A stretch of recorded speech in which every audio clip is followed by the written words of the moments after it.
الحكاية بتبدأ في مدينة كييف الأوكرانية بحلبة للفنون القتالية المختلطة. هنا بنقابل يوري بويكا. بويكا كان سجين في روسيا لكنه هرب وأصبح مقاتل محترف لأنه موهوب في القتال وملهوش حل، لدرجة إنه في أول مباراة ليه مسك خصمه دمره بسهولة ومسح بيه الأرض. بعد كده بتنتقل بينا الأحداث لسجن روسي مشدد الحراسة، ده هو نفس السجن اللي بويكا هرب منه زمان، وهناك بنقابل كوشمار مقاتل عملاق. وأول ما دخل الحلبة بنكتشف إن الحراس رابطينه لأنه خطير وممكن يهرب في أي لحظة. للأسف كوشمار مسك خصمه طحنه بسهولة تامة وخلص عليه بدون رحمة وسط تشجيع كل المساجين. اما بويكا كان بيتمرن مع نفسه واتفاجئ بمدير اعماله كيريل اللي قاله ان لو كسب الماتش الجاي هيتأهل لبطولة بودابست للفنون القتالية. فبويكا حس بسعادة لانه اخيرا هيبقى مقاتل محترف وهيحقق حلم حياته. بالليل ماتش بويكا اتنظم اخيرا، وبعد ما هيأ نفسه قرر يدخل الحلبة، لكن كيريل طلب منه ياخد باله لان خصمه عنيد ومش هيخسر بسهولة. بالفعل المباراة بدأت وسط حماسة شديدة من الجمهور، وخصم بويكا كان عنيد وماهر بالفنون القتالية، لكن بويكا تصدى لكل ضرباته ومسكه علمه الادب. بس الغريبة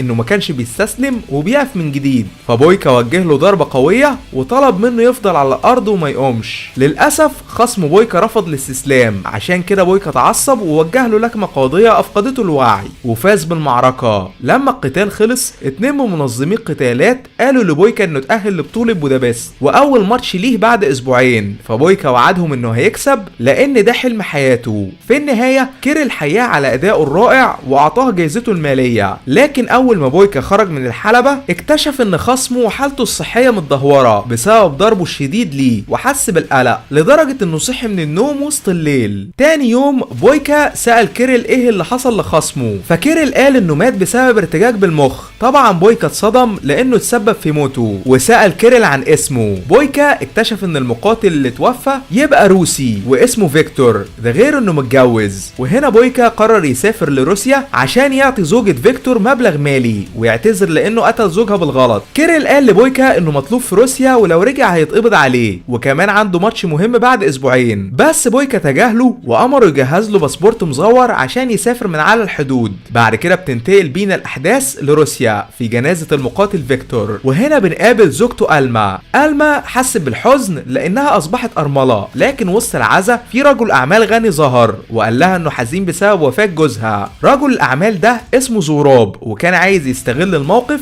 ويتجوزها لانها مديونة ليه بمبلغ مالي كبير، فألما رفضت طلبه وقالت انها تشتغل عنده لحد ما تسدد كل الفلوس. اما بويكا قابل كيريل واستلم منه الباسبورت المزيف من اجل السفر لروسيا بامان. بالفعل بويكا ركب في اتوبيس صغير ودخل روسيا عن طريق الحدود لان الحراسة ضعيفة. اول ما بويكا وصل وجهته اجر غرفة صغيرة عشان يبات فيها. بعد كده تتبع عنوان ألما زوجة فيكتور وراح عشان يعتذر بسبب قتله لجوزها بالغلط ومن اجل اعطائها مبلغ مالي كتعويض، لكنه اكتشف انها شغالة في مدرسة اطفال، ولما حاول يكلمها لاحظ مجموعة من الحراس اخدوها معاهم لمكان مجهول، فسأل واحد منهم وعرف انها شغالة في نادي ليلي. من هنا بويكا تتبعها للنادي، واول ما دخل اتفاجئ ان في حلبة للفنون القتالية المختلطة. واحد من المقاتلين الموجودين بالحلبة كان اسمه إيجور، وبعد ما هزم خصمه بمهارة فضل يستعرض ويهزق في الجميع. طبعا بويكا مسك نفسه عشان ما ينزلش فيه طحن وكمل في البحث عن ألما، لكنه اول ما قابلها اتفاجئ بواحد من الحراس جره لخارج النادي وقال انه ممنوع يتكلم معاها بداخل شغلها. للاسف بويكا ما سمعش كلام الحراس وبدأ يقاتلهم لحد ما مسكهم روق عليهم وعلمهم الادب. وهنا زوراب وحراسه الشخصيين ظهروا بدون سابق انذار. في البداية زوراب طلب من بويكا يلعب مباريات قتالية في الحلبة الخاصة بيه لانه ماهر، لكن بويكا رفض وقال انه عايز يكلم ألما باسرع وقت. فزوراب اتعصب عليه وامره يبعد عنها والا هيدمره تماما. في النهاية بويكا تقبل الامر الواقع واخد نفسه ومشي، لكنه معرفش ينام بسبب الكوابيس اللي بتجيله لانه افتكر القتالات اللي لعبها زمان. تاني يوم الصبح بويكا رجع المدرسة اللي ألما شغالة بيها، ولما واحد من الحراس حاول يوقفه بويكا غفله وافقده الوعي. بعد كده طلب من ألما تسيب شغلها وتتكلم معاها على انفراد. بالفعل بويكا قدر يتكلم مع ألما اخيرا واعطاها صورتها مع زوجها المتوفي. طبعا ألما شكرته وسألته هو مين، فبويكا قال لها ان هو المقاتل اللي قتل زوجها في الحلبة بدون قصد. للاسف ألما ما قبلتش اعتذاره وقالت انه حيوان عديم الرحمة. بعد كده طلبت منه يبعد وما يتكلمش معاها تاني. تاني. بالليل زوراب كان في الحلبة الخاصة بيه وكان متضايق لان كل المقاتلين اللي عنده ضعفاء، بس فجأة بويكا ظهر وقال انه عايز يقاتل بالحلبة مقابل انه يسدد كل الديون الموجودة على ألما. طبعا زوراب الندل استغل الموقف وقال له لازم تكسب 3 مباريات وتهزم ايجور في النهاية، فبويكا وافق على طلبه بدون تردد.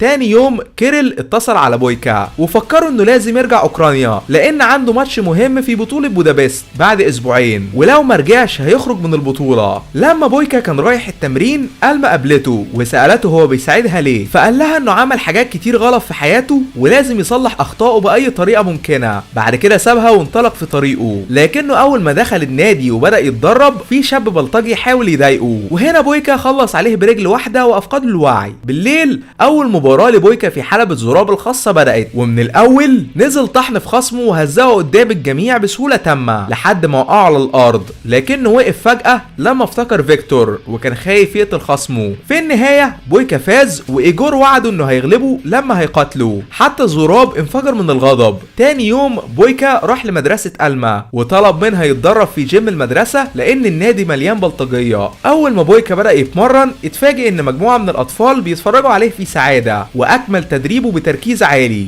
بالليل ميعاد المباراة التانية بدأ، وبعد ما بويكا دخل لحلبة زوراب فاجئه واظهر انه هيقاتل 2 بدلا من 1، فبويكا اتضايق منه لانه ندله غشاش. بالفعل القتال ما بين بويكا والاتنين المقاتلين بدأ، ومن الاول بويكا وقع بمصيبة كبيرة لانه ما كانش قادر يسيطر في الحلبة واتأذى بشدة، لكنه حاول يرجع من جديد بدون فايدة، وواحد من المقاتلين غفله وضربه في ظهره. وهنا بويكا اتعصب بشدة واخرج غضبه عليه واستخدم مهاراته الاسطورية بالفنون القتالية المختلطة لانه لازم يكسب وينقذ ألما من زوراب. في النهاية بويكا مسك المقاتلين روق عليهم ومسح بيهم الارض لحد ما انتصر. اما زوراب امر ايجور يجهز لان قتاله النهائي مع بويكا قرب. اول ما بويكا رجع غرفته نام في الم شديد بسبب اصابة ظهره. تاني يوم زوراب قابل مدير السجون الروسية واعطاه مبلغ مالي كبير من اجل اخراج كوشمار المقاتل العملاق، فالمدير وافق على طلبه في ثواني. لما بويكا كان بيتمرن كيريل اتصل وقال ان مباراته في بطولة بودابست قربت ولازم يرجع اوكرانيا في اقل من 24 ساعة، فبويكا وعده انه هيرجع لما يخلص مباراته مع ايجور. اول ما بويكا رجع البيت اتفاجئ بألما. ألما سألت بويكا هو قتل زوجها ليه، فبويكا قال لها انه عاش سنين طويلة ما بين السجون واتبهدل طول حياته وكان لازم يكسب القتال ضد جوزها من اجل دخول بطولة بودابست لكنه قتله بالغلط. طبعا ألما اتصدمت من الحقيقة ومشي في صمت. بالليل بويكا استعد للماتش النهائي بنادي زوراب ودخل الحلبة وسط تشجيع كبير من الجماهير. بعد كده ايجور ظهر وكان واضح انه مركز بشدة. بالفعل المباراة ما بين بويكا وايجور بدأت. في الاول بويكا استهتر بيه وافتكره ضعيف لكنه اظهر قوته الحقيقية وسيطر على بويكا، ده غير انه استغل اصابة ظهره وضغط عليه طول الماتش. للاسف بويكا اتبهدل وكان واضح انه هيخسر لكنه استجمع قوته من جديد لانه لازم ينقذ ألما من زوراب ويرجع اوكرانيا من اجل مباراته في بطولة بودابست. في النهاية بويكا مسح بايجور الارض ووجه له رجل على الطاير افقدته الوعي، وبكده كسب اخيرا وسدد كل ديون ألما، فحس بسعادة كبيرة وكانت هتطير من الفرحة. اما زوراب انفجر من الغضب بسبب اللي حصل. في الوقت ده بنكتشف ان في سيارات مدرعة جاية من السجن ووقفت قدام النادي. اما زوراب قال لبويكا مبروك على فوزك لكنك لازم تقاتل الكوشمار العملاق. طبعا بويكا اتعصب لانه اتفق معاه على 3 قتالات وبس، ده غير ان كيريل اتصل عليه وعرفه ان مباراته في بطولة بودابست هتبدأ بعد ساعة. في النهاية بويكا وافق على كلام زوراب غصبا عنه وقبل يقاتل كوشمار من اجل تحرير ألما. واول ما دخل الحلبة اتفاجئ بكوشمار العملاق وحس بالذهول من حجمه الضخم. بالفعل القتال ما بينهم بدأ. كوشمار نزل فيه طحن ودمره تماما، ومهما بويكا حاول يرجع كان بيفشل لحد ما كوشمار وجه له ركبة في دماغه وافقدته الوعي. طبعا زوراب فضل يضحك على بويكا لكنه استحمل الوجع وفاق من جديد لانه لازم ينقذ ألما ويسدد ديونها، بس المرة دي درس اسلوب قتال كوشمار وعرف نقطة ضعفه. بعد كده تفادى ضرباته بمهارة واستغل انه بدأ يتعب. في النهاية بويكا هجم على كوشمار بدون رحمة وروق عليه قدام الناس كلها. بعد كده وجه له ضربة قوية وقعته بره الحلبة وكسب الماتش بصعوبة وحيا الجمهور في سعادة. اما زوراب امر اتباعه يخلصوا عليه لانه مش عايز ينفذ الاتفاق. للاسف